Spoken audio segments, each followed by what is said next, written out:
Welcome back. November, always a busy time across college sports, and no exceptions here in Catamount Country. Yeah, let's go ahead and check in with every other team that is in action right now, starting with men's hoops. They started off a road trip with wins over Brown and Northeastern, scoring 89 and 85 points in those two contests. They're facing Buffalo right now as we speak. TJ Long exploded for 40 points against the Bears. Gus Yalden made his season debut for the Cats against Northeastern. He went 8 for 12 from the field for a team-high 18 points to lead the Cats over the Huskies in the final game ever played at the historic Matthews Arena. Offensively, Vermont averaging over 95 points in their last 3 contests. That's big because this is how their schedule is going to look over the next couple of weeks. The Cats, as we mentioned, in action right now against Buffalo. We'll have highlights of that for you tonight. After tonight, their next time out, well, it's going to be in Disney World, and we will have live coverage from Orlando for you next week. They're going to open up play with Liberty and face either Towson or Rhode Island in an opponent to be determined in the final game, depending on how things play out in those first 2. Then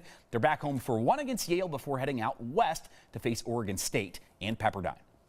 The women's hoops team kicked off its 6-game road trip on Saturday with a 10-point win over Lehigh. Vermont will play its next 5 games across 3 different time zones, starting Wednesday in North Carolina and culminating in Hawaii the weekend after Thanksgiving, though the Cats are no stranger to long road trips in the non-con. Last year, of course, they went from a game at Dartmouth to a tournament in Alaska to a tournament down in Mexico. And head coach Elisa Kresge says they've got a plan on managing burnout both on and off the court. You know, I think we have a great team that has put together a plan. The administration has allowed us to stay on the road to get to time zones earlier and be able to recover days rather than make a travel day also a recovery day.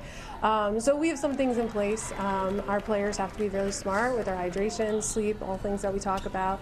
And obviously, you know, being able to get places sooner is huge. So thankful to our administration to allow us to do that. But hopefully, is being able to balance some minutes is going to be important. We're going against really good teams, and we got to get some players ready to take some of those minutes away from our starters.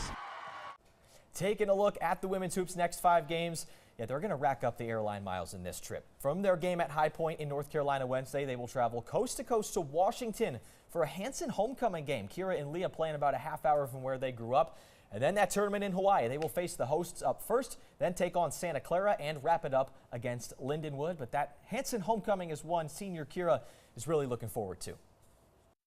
I am so excited. I can't wait to show everyone my house and my cat and everything in between. So. You know how many friends or family are going to be there? I think we have a lot. Definitely my high school team and coaches that have supported me my whole childhood, so I'm super excited. And friends that go to the university. The men's hockey team responded this past weekend in a big way after falling 7-0 to number 8 Maine on Friday night.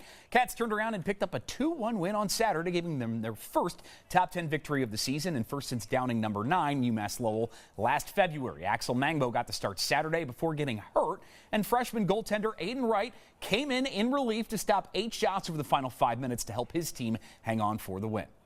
Lots of single games on the upcoming slate for the men's hockey team. Saturday tilt against Harvard at the Gut coming up this weekend. A Black Friday contest at Dartmouth. Then they will head to BU the following weekend. Host Army for 1 on December 13th and host Merrimack on December 29th after that holiday break for their final game of the calendar year. The women's hockey team split this past weekend with UNH after losing a close 4-3 battle on Friday and a dominant 4-zip win on Saturday. Behind a performance that earned goalie Zoe Cleach Hockey East Defender of the Week. The Cats enter this weekend against top 10 UConn, tied for 7th in the conference, but just 1 point behind the Huskies in 5th and 3 points behind Holy Cross in 4th. With 7 games against ranked opponents already and a 5-7-2 mark, head coach Jim Bloomer says he thinks they've missed out on a couple results here and there, but overall thinks his team arrow is pointing up. You know, for one thing, Jack, I don't think we won our 5th game until like the middle of January last year. So, I mean, we're a little ahead. I still feel like we've left some wins on the table. But I think in terms of starting to see the pieces come together, like the lines are gelling.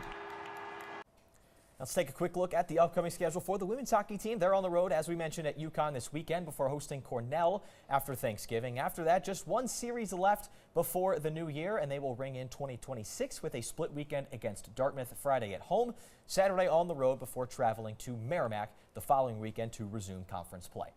The swimming and diving team has been off from competition for just over 2 weeks, but they return starting Thursday for 4 days at the Harold Anderson Invitational in Rhode Island. The Cats recently took the meet at Maine with 11 total wins, including 3 different swimmers who had 2 each. First career victory by freshman diver Robin Tunamura McDonald. And the cross-country team concluded its season at the NCAA Northeast Regionals this past weekend, the men finishing in 30th and the women in 24th. Bristol native Sienna Stanley was the top Catamount in the women's race, while William Locke paced the men's squad.